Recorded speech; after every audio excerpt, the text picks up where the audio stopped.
Bonjour à tous et bienvenue dans cette nouvelle capsule.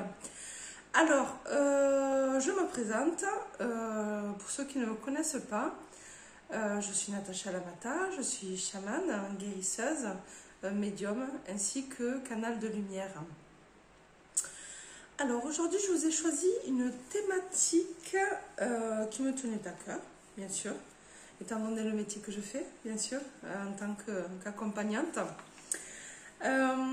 Je voulais vous parler d'être libre.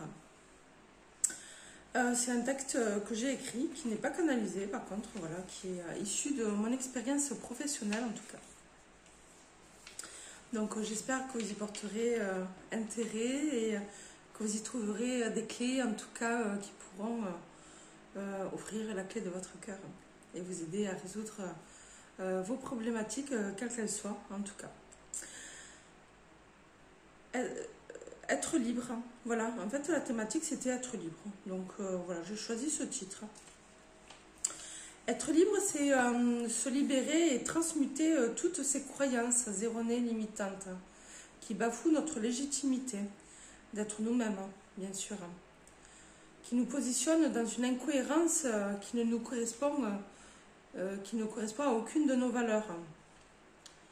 Trouver sa place dans ce monde demande beaucoup de courage et de remise en question. Je pense que vous serez tous d'accord là-dessus, en tout cas. Nous sommes sans cesse stressés par des tonnes d'informations qui ne sont pas toujours des plus bénéfiques. La bonne question, je pense, à se poser est de se demander si toutes ces informations dont nous sommes bombardés quotidiennement sont dirigées au bénéfice de tous. La liberté de penser n'a pas que l'avantage d'être aligné à ses propres opinions, mais de diriger notre libre arbitre à bon escient. Pour cela, il est nécessaire d'oser avoir le courage d'aller voir en soi ces ombres qui ont besoin d'être mises en lumière afin d'en alchimiser ce qui a besoin de l'être. Pour ne plus être dans le désamour, mais bel et bien dans la compassion de soi-même, pour commencer, puis dans l'amour de soi. Prendre notre responsabilité et oser se dire « je t'aime ». Nous pouvons constater que nos choix définissent la décision du chemin que nous souhaitons emprunter. Oser être soi, pleinement, sans masque bien sûr.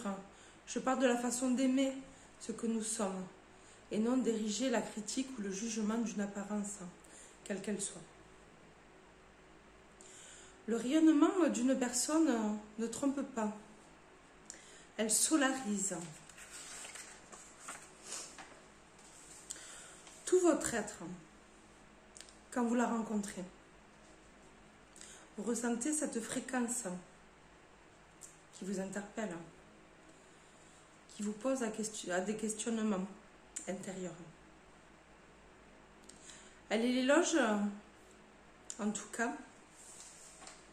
cette sorte de solarisation que l'on peut ressentir d'une personne, cette rayonnance.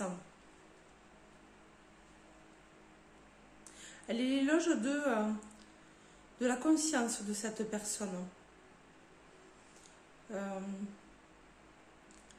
À mettre en œuvre en tout cas de la tolérance, du pardon de toutes ces erreurs, quelles qu'elles soient, qu'elle a pu faire, et aussi se pardonner à elle-même, parce que bien souvent on oublie de se pardonner à soi-même.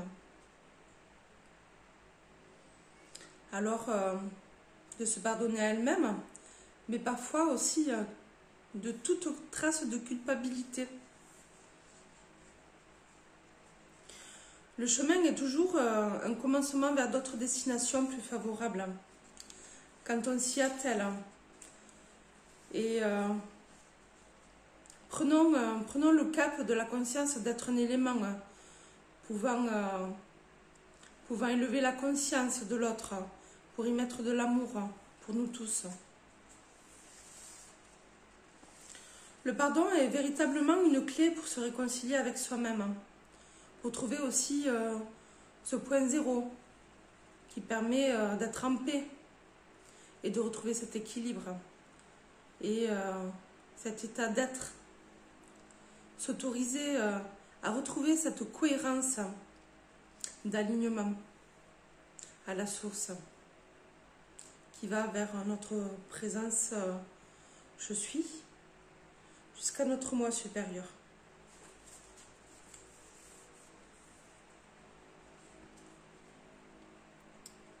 Que pourrais-je vous dire de plus si ce n'est que cette cohérence d'alignement à la source est la plus belle des façons et bien des fois de se dire je t'aime et surtout avec une grande résilience. L'amour ne demande pas d'effort, il est. Si l'on pense faire des efforts, ce n'est pas de l'amour car il est conditionnel. La dépendance affective aussi nous pousse à prendre de mauvaises décisions et de faire de mauvais choix. Il est également bon d'observer avec une autre perspective certaines de nos relations afin d'en définir si il y a un orgueil à guérir ou bien un baume de guérison à ériger vers la plus belle des destinations qui est la blessure primaire de rejet. Car elle érige bien souvent le sentiment d'abandon et d'injustice qui nous permet à l'issue de cette guérison, de rayonner encore plus l'amour, la joie. Parce que bien sûr, la joie ne vient pas de l'extérieur, elle vient de l'intérieur. Voilà, on la rayonne de l'intérieur. Et celle-ci permet d'ériger le bonheur dans l'ensemble de sa vie. J'aime à penser que chacun de nous osera affirmer l'amour et la considération de lui-même en se retroussant les manches et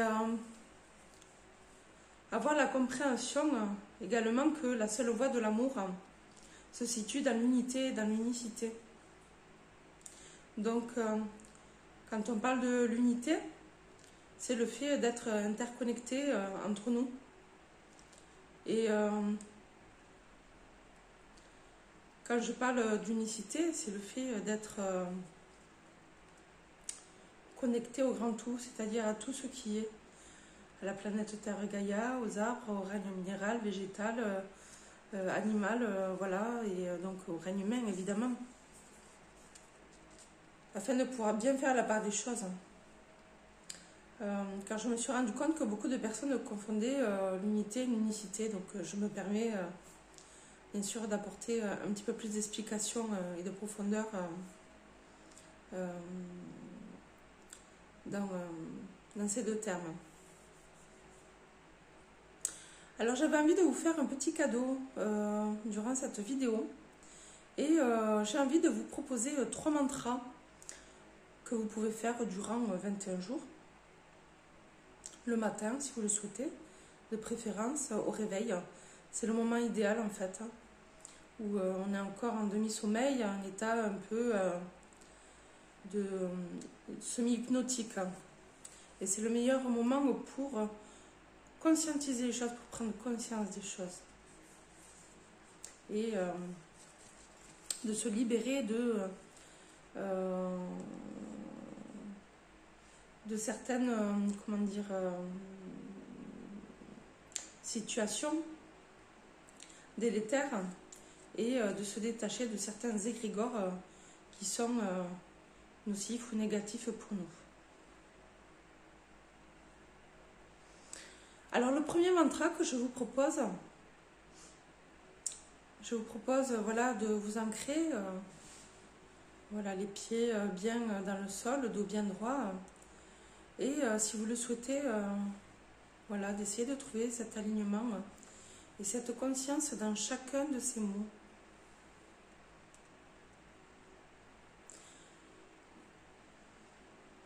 Et si vous le voulez, à la répétition de ces phrases, que vous pouvez également répéter 3 fois de suite, vous pouvez, quand vous les avez mémorisées, fermer les yeux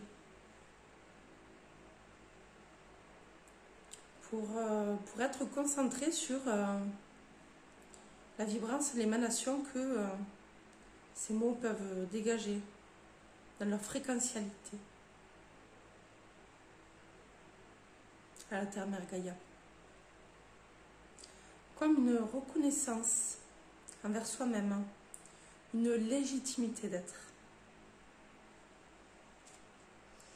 Alors je vous dirais que la première phrase que je tiens à vous offrir serait: j'ai le droit de dire ma vérité. Je suis ouverte, claire et honnête dans ma communication. Je suis.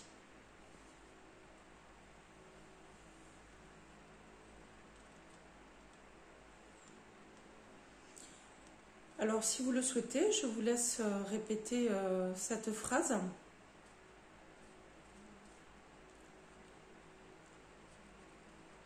Voilà, je vous laisse un petit temps. Je vais vous la marquer je vais vous les noter dans la description en dessous. Comme ça, vous pouvez les notifier. Et si vous voulez revoir la vidéo, cela vous permettra de refaire ces mantras. La deuxième phrase, c'est: j'ai foi en moi et je suis en sécurité. Je suis. Et enfin, pour la troisième phrase, tout en fermant les yeux, vous pouvez d'ores et déjà vous dire cette phrase magique: je suis l'être. Je suis l'être. Et ceci 3 fois de suite. J'espère que cette vidéo vous aura plu. En tout cas, j'ai mis vraiment tout mon cœur. J'ai mis beaucoup d'amour. Et je vous souhaite une très belle lecture. Et n'hésitez pas à nous rejoindre tous les samedis à 21h pour les lives d'une chamane des temps modernes. Je vous dis à très bientôt. Je vous embrasse. Et vous pouvez aussi embrasser vos anges, par exemple. Remercier vos anges gardiens, vos guides. Et pour tous ceux qui souhaiteraient faire une guidance médiumnique ou des soins, des lectures akashiques, n'hésitez pas, vous pouvez me contacter. Je vais vous mettre également le lien dans la description. Vous pouvez me joindre au www.lamatanatasha.com. Bonne soirée, au revoir, je vous embrasse, à bientôt.